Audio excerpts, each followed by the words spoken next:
Hi, my name's Tom Chu, and today we're going to finish up with our What's My Favorite White Balance Aid and How Do I Use It tutorial. This is part 2. This is a color checker passport, and the reason why I like to use it is because it's not only a white balance aid, it's an exposure target for setting black and white points, but more so, it is a color profile generator. Okay, so first of all, let's look at this. If you come here to basic and you grab this little guy, you can see there's two sets of targets. You see this one with the head, this is for portrait, and this mountain, that's for landscape. Now you see that there's a sun on this side, and there's a snowflake on this side. So this is the cooling side, there's a minus, and this is a warming side. So if you want to choose these targets, in the middle we can correct our white balance. You can see that it changed the color for us. If we come back over here, we want to warm it up. We could use one of these and warm it up. You see how everything got a little bit more orange. Or if we want to cool it off, we can select this patch. Now if you're working with portraits, you could use these up here. This is the middle of the road, and this is a warming for portrait, so it's just a little more subtle than the landscape, and this is a cooling for portrait. Okay, so we're going to go ahead and reset this to as shot. This is a great thing. So now if we wanted to set exposure with this target, say if we wanted to set a black point, what we can do is hold our Alt key down, and that's the Option key on a Mac, and we grab our black, and you'll see it gives us a mask. Now I want you to look at this corner where this is black, because we know this is a solid black square. If we were to drag this down to where that square gets black, I dropped off the screen there. We drop this down till it gets black, we've just set a black point. Now you don't have to go too far. That's a little bit dark, isn't it? Okay, so now we can set a white point with this square too. I'm not saying that this image is best viewed in full range, which means from a solid black point to a solid white point, but this is how you would do it. So we grab our white point and we bring it up to this patch turns white. That's a little too much. Let's back that off a little bit, and we can see we're starting to clip into that white. Now I noticed that I've really buried this bottom when I crushed the blacks too much on this, so I'm going to use this black down here to set my black point. Okay, so we'll get it so it just starts to clip our black, and there we go. We've clipped our black. Now we've set a black point and a white point. So you could use the exposure for your brightness. Okay, so we're going to just bring this to the right, and we'll bring this up in exposure until we got it the way we want. That's one way you could use this aid. So let's reset this image. Okay, now here's the meat and potatoes of this whole thing, is this color target.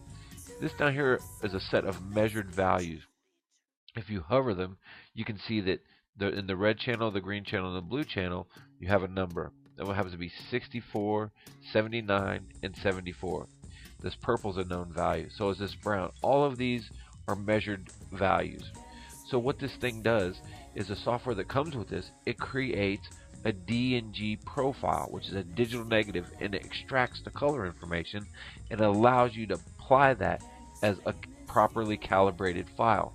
Now if you come down here, it says camera calibration, and if you search, most people use Adobe Standard. Okay, well these are just like what's in your camera, where it says camera faithful. This happens to be a Canon. Nikon has some different. And if you choose landscape, you can see that the colors change. So what is the actual color of that fan? Well, if we set it so that these colors are represented exactly as they are in real life based on a measured value, all the rest of the color in the scene will fall into place. And this is how it works. So we'll go back to Adobe Standard, and we're going to right click, and we're going to choose Export, and we're going to go to Color Checker Passport. We're going to give it a name. We'll call it Fan Color, and we'll save this as a profile. You see up here it says Processing Image.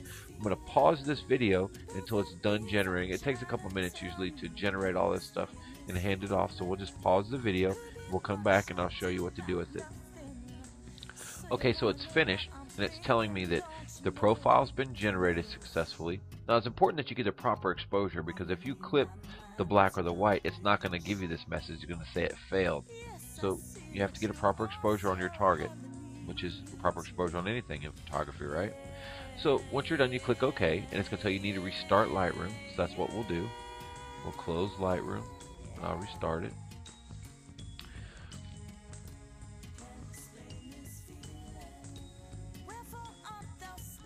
Let's give it a second here and load up.